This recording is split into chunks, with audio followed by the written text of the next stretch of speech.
Shu parda bitgunicha 2 marotaba fasoni o'zgardi desam ishonasizmi?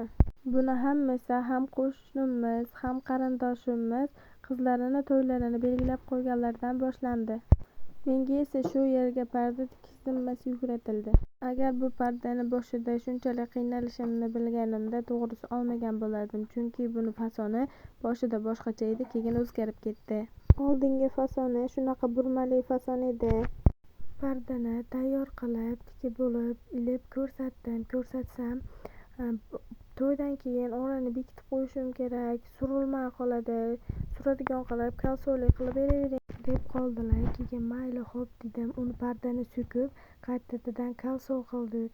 Kalsoli qilib, oralarini ochib, shunday qilib tayyor qilib bitirib ilganimizdan keyin pardamiz orasi ochilib qoldi.